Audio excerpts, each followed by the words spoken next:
hopefully this is a little bit clearer. So the idea of consciousness, of course, being Buddha nature, but also the emptiness of the mind. So now why is it? Why is it emptiness? Okay, to get to that question.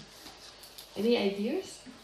Why is emptiness itself? Why is that described to be, or explained to be Buddha nature versus impermanence or, other qualities? Emptiness on the mind is just a quality, a characteristic of the mind, right? Which, because we wrongly perceive it, we stress it. I mean, we don't say the mind's emptiness of being blue, because everyone knows the mind's not blue, so it's okay. You don't need to stress it. But we very much stress the emptiness. Why is that?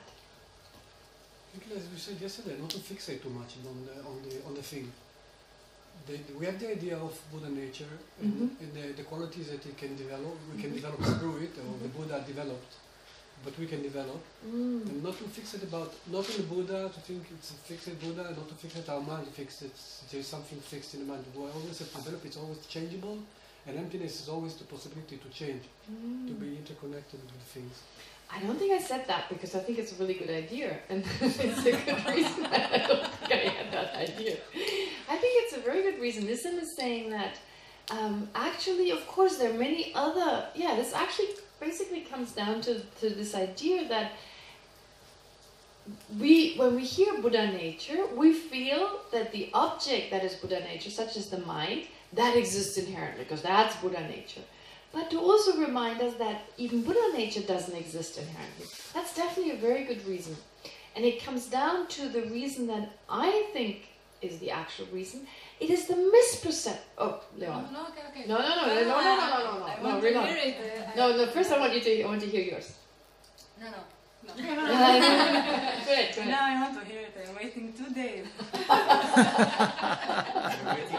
She wants to read the correct answer and no others. I can tell from her face. Leon's face is like, it's so when she has a question. And it's like, I can totally tell when the question started and when it ends. It's really beautiful to see.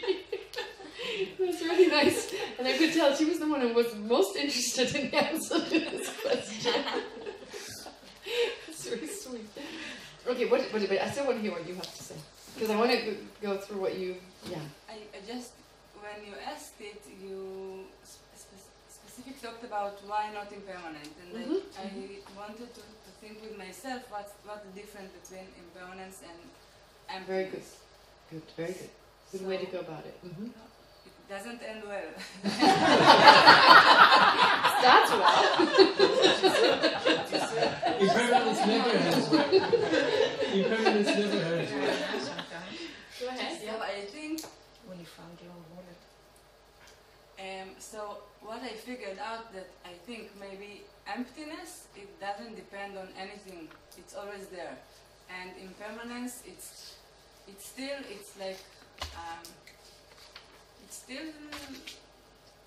from its own side, but I don't know, it feels like it doesn't have the same mode of existence? It's not as strong as emptiness. Ah, interesting. Yes? Maybe when you realize impermanence, so maybe you get rid of attachment, or but when you get rid of the grasping on the self, you gain everything like compassion or... Yes, I agree. Okay, the one thing about what Leon said, emptiness doesn't depend on anything, that I would disagree with. Emptiness also depends on... the object. You couldn't have the emptiness of the table if you didn't have a table. So emptiness also depends on the mind to perceive it. Only on the mind. Only on the mind, and also not just only on the mind, but also on the object, because the emptiness of the table depends on the table. Form is empty. Form is empty. Because so for instance, if you take the table or form, take an object, we say lack of inherent existence. There's no lack of inherent existence kind of floating in space. Is lack of inherent existence of this, that, or something else. And and therefore, so even emptiness itself lacks inherent existence. It is also emptiness itself doesn't exist inherently. Okay.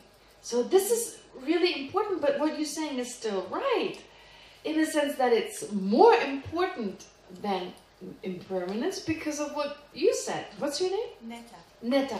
What Netta said. Netta said because realizing impermanence does not have the same effect as realizing emptiness. Why? Because once you understand the emptiness, it's unchangeable. It's like the mind is transformed in a way that never changes back. That's not the main reason, no.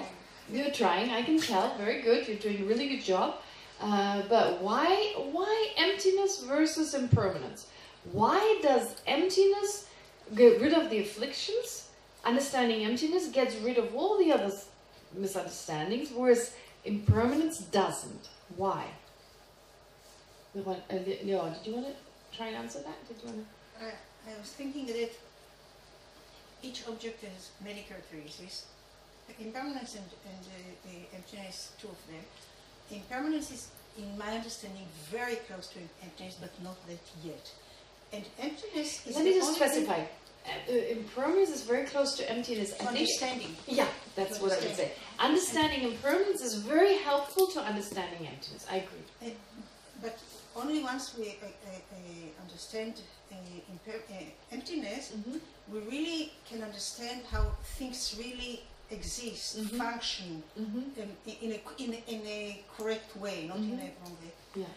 So these two characteristics, these two emptiness and clear knowing, emptiness and the mind, are really the two things that can lead us to that characterize Buddhahood, that characterize the nature of the mind, of Buddha. Because this is the way it can happen, both. You can't have one without the other in order to understand how to attain Buddhahood, what is the nature of the Buddha. Clear and knowing is obviously, you can't do it. Because of that characteristic, it works and we can get realizations and expand the mind. Because it's empty, it functions. Okay. Okay, all right. Okay. Yes, Josh, go first. I think, not I think, but I heard it from him. When we think permanent, we can still think in big chunks. Big chunks, okay? Or small chunks. Or small chunks. But still, things are impermanent. We can say that we're not necessarily coming down to the lowest, to the more delicate, more fine mode of things that exist.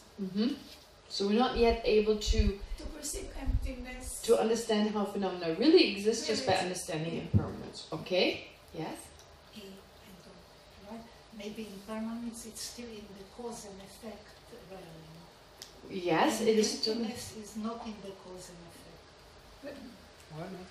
Just conventional and so it's on a different level, ultimate versus convent. Okay, but it includes, I mean, emptiness.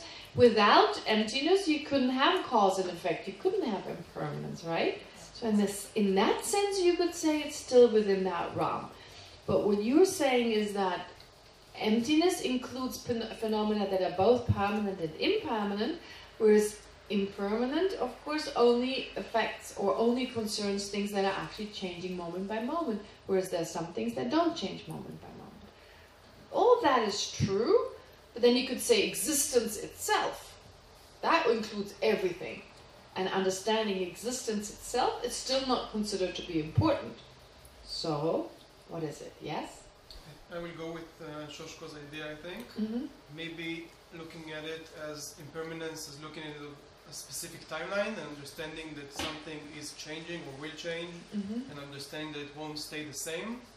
But if you understand emptiness, you understand that even now, even in a specific moment, there is no concept of same, something like that, because there is no something to be changed. And that's one layer under that supports the impermanence stage that needs to change over time. Okay, all right. In a way. In a way. Okay, I can in a way take that, but I still want to hear something else. Netta.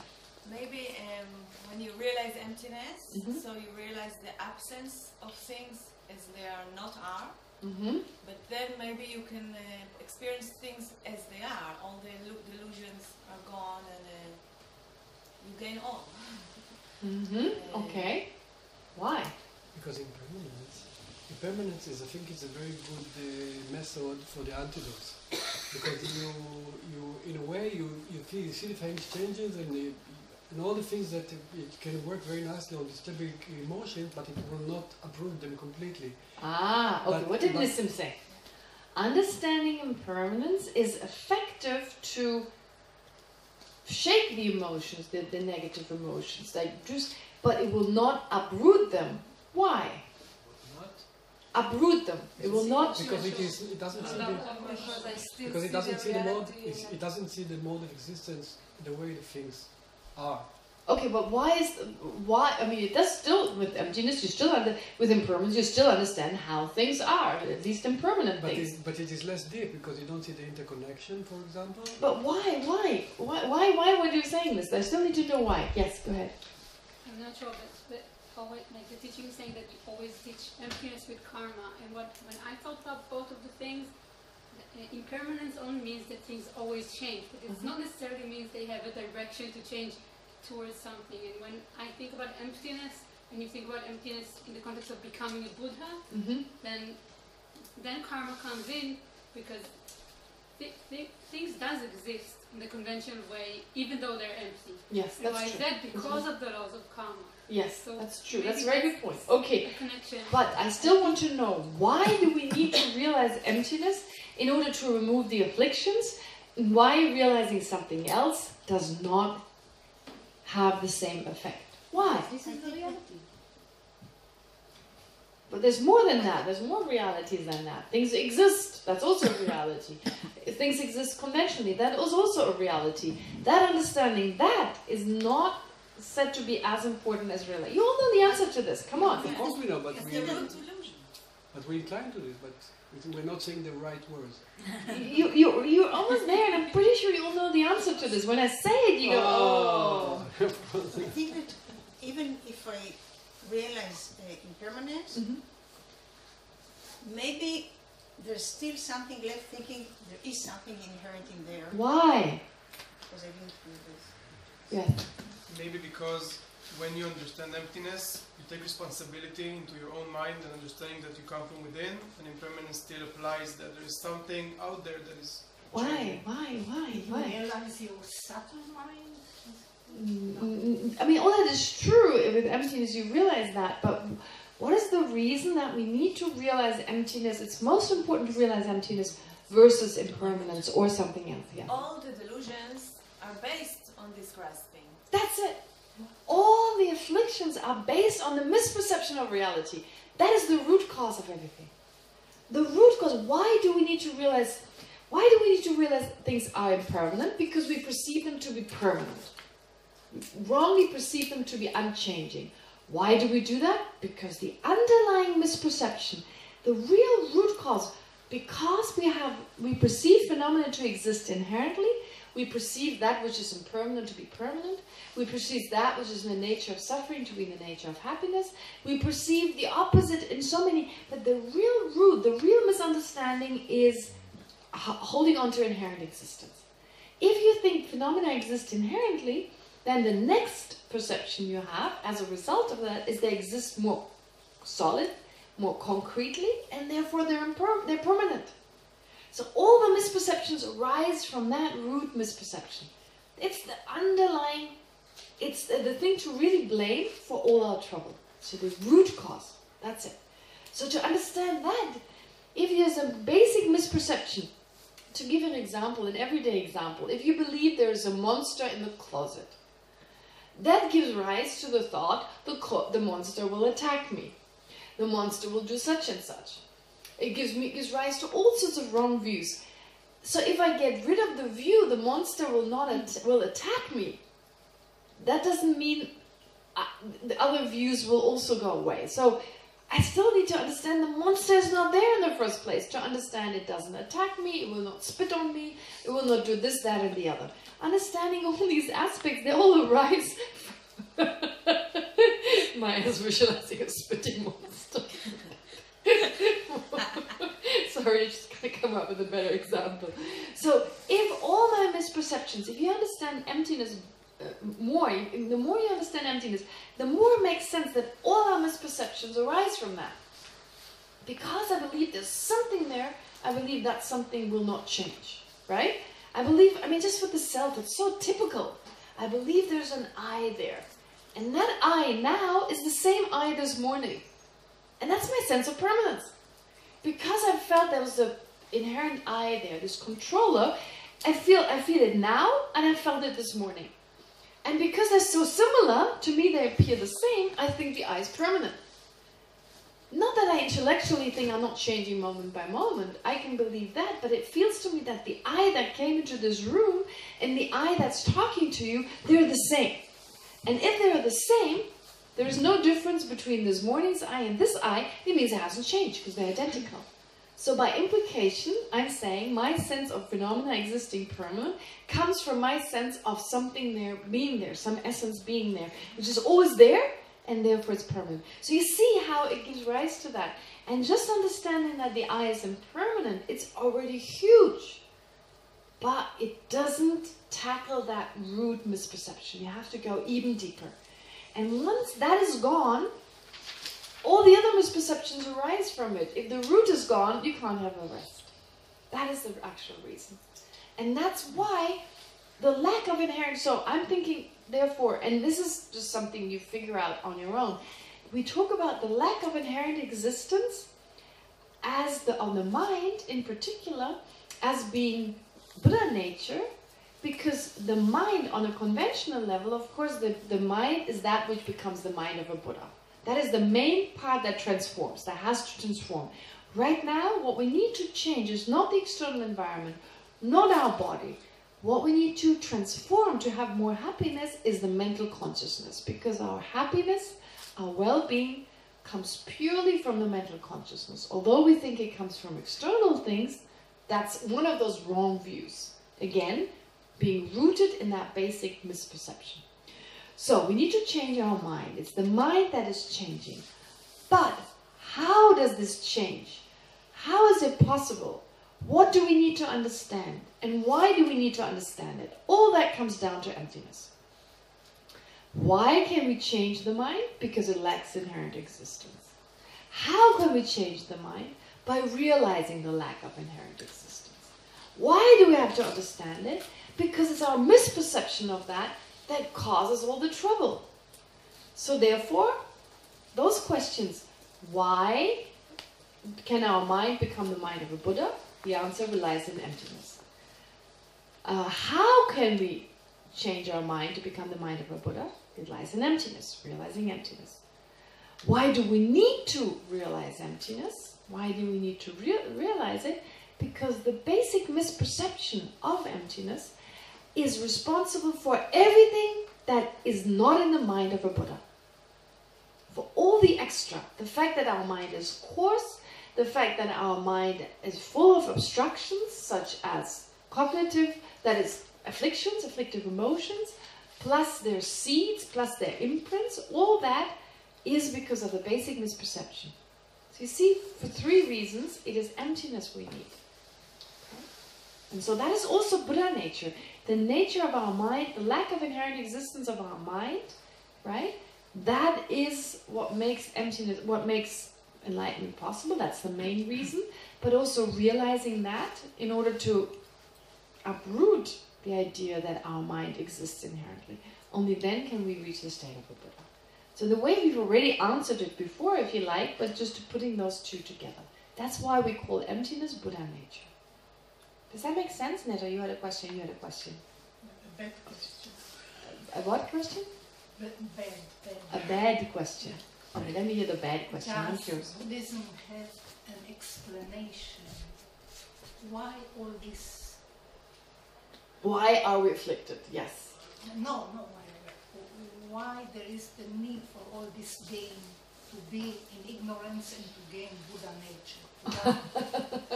What is the purpose of being? Yeah, this is a very interesting question. Why do we have ignorance? What's the purpose of ignorance?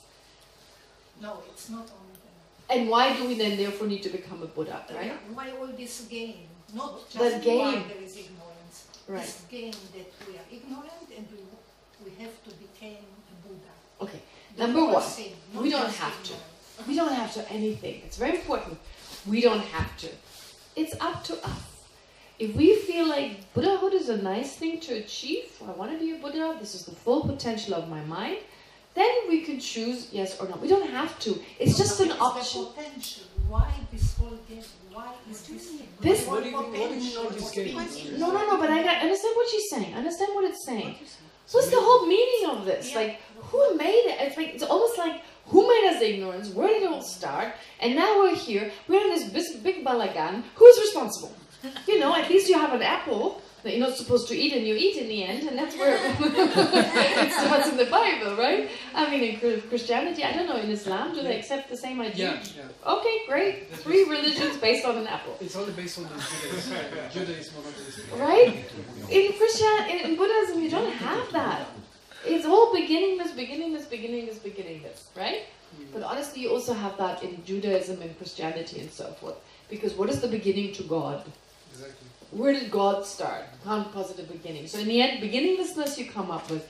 In Buddhism, you have like, where did it start? What was the first moment of this is like one of the questions the Buddha didn't answer. The Buddha basically decided to stay silent on this. But it's definitely still explained. It's existed since beginningless time. You can't say this was the first. It's not like we were all Buddhas and then one day, you know, like with the wrong apple. We had the apple. You ate the wrong apple, or I'm kidding. I don't want to make fun of this story. The story is very symbolic. I'm just making fun of it. Like, of course, it's definitely very symbolic.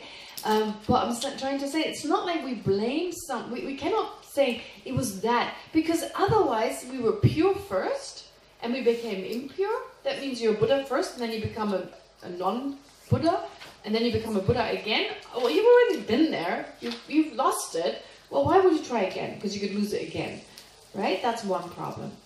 But to posit a beginning, again, would be impossible because, I mean, in a way also being impossible, because how can you come from a pure state to ignorance? So ignorance can only be preceded by ignorance. So again, logically you can't posit a first moment. So I'm thinking that our logic right now, our mind is not, it is very helpful, it's the tool we have, and it can, by expanding, it can eventually take us out of our misperceptions. But these questions we cannot answer until we are Buddha, we won't understand them fully. I believe that there's definitely an understanding of that, but it's beyond our capacity right now. So to force it, just try to give an answer somehow, better to say it's always been like that since beginningless time and let it rest there. I know it's not that it's satisfactory, beginningless time, that's just so overwhelming. We need beginnings. We need clear beginnings, ends, and middles, right? Our mind needs to fixate on something. But this is the answer that's given. It just is. It just is. Dharmadatta. This is where we had this before. It just is. It's just Dharmadatta. It's just the nature of things that we have ignorance. The good news is there's a way out, but there's no beginning. I know what you mean. It seems, I know exactly what you mean. Sometimes I wonder, how did I get in there? Why? Why all those consciousnesses are coming? Why is there consciousness? Why is there my consciousness, right? I just don't get it. I have no idea. I remember when I was a kid, I had this game. I would think, why am I here? And it would make me so dizzy. And I loved that dizziness. I don't know, it was just silly. I would just kind of make myself go, why am I here? Why am I born to those parents? And I'd be like, and because it made me dizzy and I thought that was fun, I would do it all the time. It just made me dizzy. So now this question has been answered, why to my parents and that. But now I have a new dizzy, why do I have this consciousness? Where did it all start? If I start thinking about it, it's beyond my mind, it makes me dizzy. Right? So let's just leave it, it's not important. Important is how we get out. But I appreciate that question. Sooner or later it comes up. You can always blame evolution. No, not even that. Because why did evolution take for place? this period of time. Yeah, for this period of time you could, yeah. But that's very limited in terms of the whole picture. Yes, sure. I wanted to know if there is any rules that we can know what is karma and what is free will. No. No. You can talk to Laura Price. Sorry, Joy. This is such a huge discussion. I'm just reacting like that. This is nothing personal. But the moment you talk about karma and free will, the discussion goes into all sorts of directions, and then we might just leave the rest of the time. It's an important topic, very important topic. Sorry, I can't address it here. I can give you my phone number. On Skype. No, it's important. But let me just say this much. Free will, as we think about it in the West, doesn't exist. There's only a relative free will, which is a decision based on causes and conditions. That's it. Right? Freedom. Take it or leave it. Take it or leave it. Yeah, right. That's probably the best thing, to just leave it. So free will, actually I think even in the West we need to understand that's impossible, because you can't have something that exists totally independent of anything else. But a relative free will totally exists. I have choices other people don't have. On a relative level they exist. But you can't really know if the choice you made is based on karma or on free will. How do you understand the sentence? We're not going to talk about it. Because you're right, going into the difficult issues. So please leave it for now. Do you have a free will? You have the free will to leave it. I don't have the free will to say sorry. Okay, Netta? I just want to remark and then ask a question about the dizziness. You liked it. Maybe this is the difference. Most people, or me, are afraid of it. I was a child. Yeah, okay, but it's an innate maybe tendency to like the dizziness or the ground that's falling apart. I wanted to ask that if we have we will realize, hopefully, emptiness of a phenomena. Will it be Buddha nature, or only emptiness of the mind? No, only emptiness of the mind. Only empty. That's a good question, important question. So Netta is bringing it back to the idea of Buddha nature. It's only emptiness of the mind that is Buddha nature, not emptiness in general. And I can see where Netta is coming from. Like she's saying, well, we say we need to realize emptiness. Actually, we need to realize emptiness of everything, not just of the mind. But the focus is on the mind because that's the main thing to transform. That is in the end, which makes a Buddha a Buddha. That makes a samsaric being a samsaric being. That means makes an ignorant being an ignorant being. It's all the mind. It comes down to the most important aggregate, which is the mental consciousness. So therefore, it's the emptiness of the mind that's emphasized, but you have to realize emptiness of everything. You can't end up thinking this exists truly and this does not. Okay, I actually want to go back to the material. So unless you really need to have it answered now. No, it is related. Even if it's related, can it wait? No. Of course not. Okay, let's see, and maybe it'll get answered as we go on, but I want to do a little bit more of this, so allow me to ask you to wait, and then later on, please don't forget. Write it down. Okay, alright.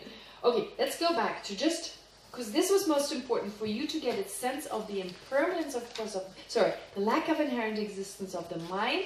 So we've had all these discussions about mind, lack of it, why it's important. So hopefully now it makes sense why those two are chosen.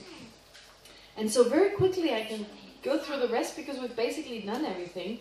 But just to make sure we go through it, and then we can wrap it up in the afternoon. Of course, address your questions and so forth. Which page? This is page 32.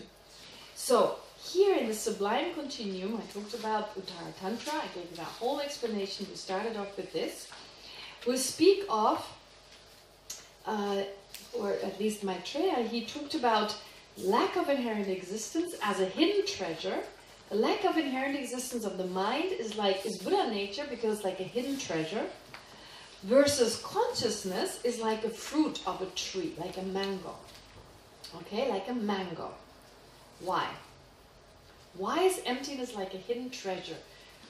We talk about the lack of inherent, so here emptiness of the mind. Lack of inherent existence of the mind is Buddha nature.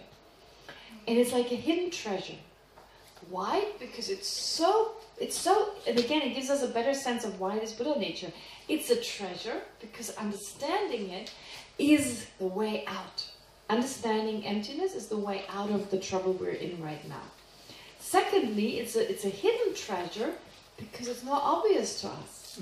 Why is it not obvious to us? Because we perceive the opposite. we perceive the opposite. It's our misperception, our ignorance, that keeps us from perceiving it. So it's a hidden treasure. It's very valuable, plus it's hidden. In that sense, it's Buddha nature from the point of view of being like a hidden treasure. But on the other hand, we talk about the mind being like a mango, as in like a fruit, something very valuable, something very sweet, something nourishing. At the same time, it has a seed. The mango has a pit, has a seed in the middle. It's also a seed, which the mind right now, of course, is restricted because of our misperception of reality. It's very restricted. It gives rise, the misperception gives rise to anger and so forth. It gives rise to our very narrow-minded view of reality. But there's the seed. Within the mind, there's the seed, and we come back to the seed here. So this is like combining very beautifully. Lack of inherent existence is the hidden treasure, the hidden thing we need to find. Emptiness we need to find, we need to understand, is that hidden treasure. Based, of course, on the mind, or on other phenomena too. Well, and then the mind itself, it is that valuable object that can provide us with everything, with happiness, with everything. So like a fruit. And it has a seed. It has a potential to change. So like a mango has a seed in the center that can transform and lead to more fruits. Here, our mind is like a mango in that it's nourishing, it's that which we really need to transform ourselves, but it also has the seed to become, the potential to become the mind of a Buddha. So in that way, very beautifully, these analogies combine these ideas of naturally abiding Buddha nature is the final nature of the mind, and our mind itself, or our mind itself plus the potential that is evolving Buddha nature. Does that make sense? So this is the state of Ara? Pardon? This is the state of Ara? An Arhat? Yes. No. We're saying that the mind right now we have. But the Arhat has reached the understanding of the emptiness of the self. He has, so but he has like the mango is the fruit to become a Buddha in the next stage. No, but even us are like the mango. Our mind is like the mango. We haven't understood emptiness yet, but we have the seed. We have the seed. So the seed is the understanding of the emptiness. No, the seed is the potential to transform the mind into the mind of a Buddha. So that is the potential through realizing the hidden treasure, through realizing the emptiness of the mind and of all other phenomena, the hidden treasure, we can transform this mind that has everything necessary. It has everything we need to become a Buddha, but we just need to actualize it through that realization. So that is the seed. So therefore we talk about the emptiness as naturally abiding Buddha nature, and the mango, that is the mind itself, plus the potential as the evolving Buddha nature. That is the complete explanation. So you can see that the Chittamatra's explanation is beautiful. It's helpful. But it does not include emptiness, and it does not include the mind itself. All those need to be included. The mind itself, the potential of the mind, and the actual nature of the mind. If you understand those three, then you can understand that we can all become a Buddha. Okay? So that leads to the complete... the Chittamatra's view is easier, but understanding it does not give you a full sense of how and why we can become Buddha. That's just the wind, I think. Okay, great. So hopefully this part, this is really... If you get an understanding of this, then everything else makes sense. So Zippy's original question, why so confusing? Well, it wasn't confusing. In the end, if you think about it, there were those 4 qualities that are all important, but they don't explain why we become a Buddha. Okay? The second one already explains it better. Saying we all have the potential. But it doesn't say why, and it doesn't tell us much more of the process. Now with the third explanation from the Madhyamika school point of view, hopefully it becomes more complete. Buddhahood becomes more of an option. So if you haven't learned anything in this course, or not much, or haven't gone through the entire book, hopefully at least you have a sense, this is how it works. This is why we can all become Buddhas, and everyone else can.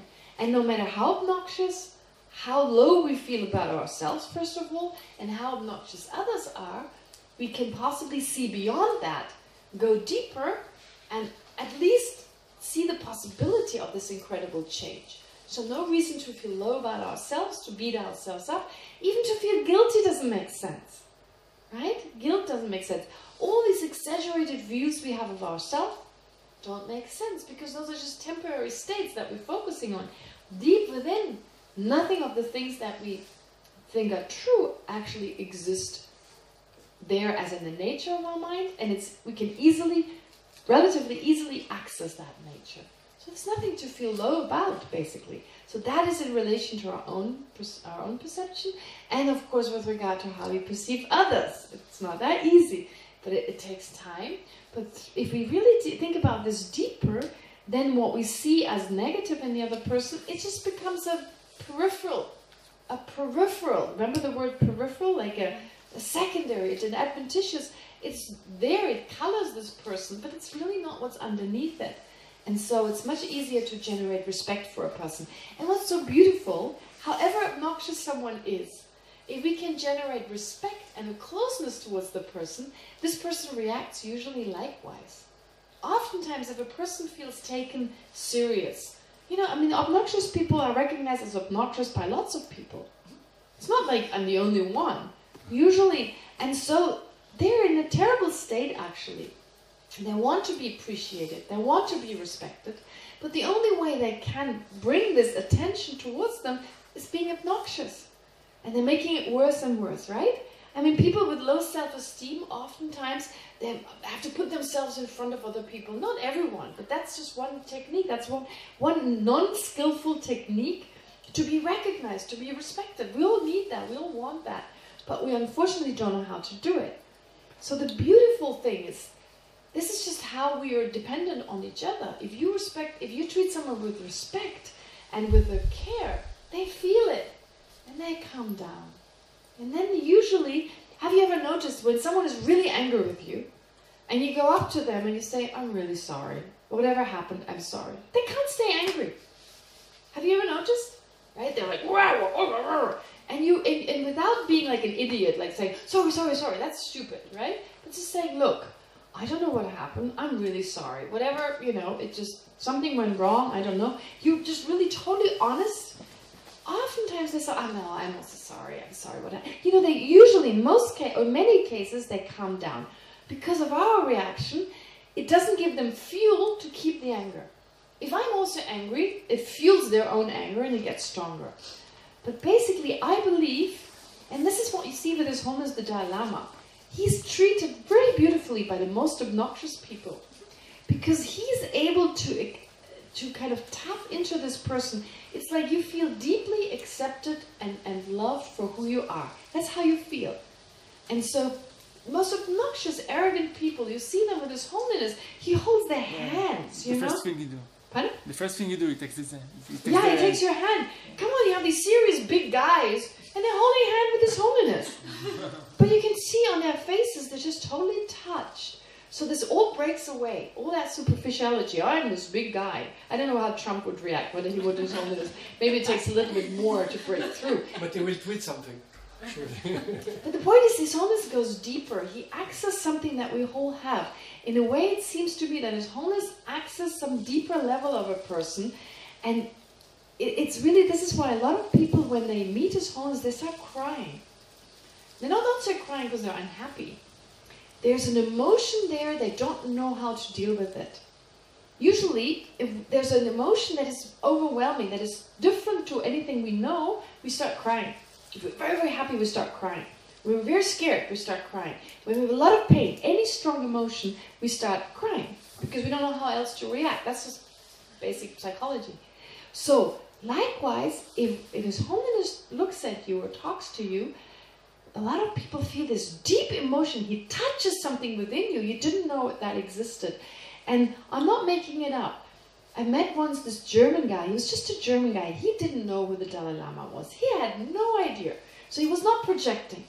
He didn't know who the Dalai Lama was. He just heard there was this guy who was famous, just as he went around to visit other famous guys. And so he came to the temple. His Holiness was there, and His Holiness looked at him. He said, just for a few seconds.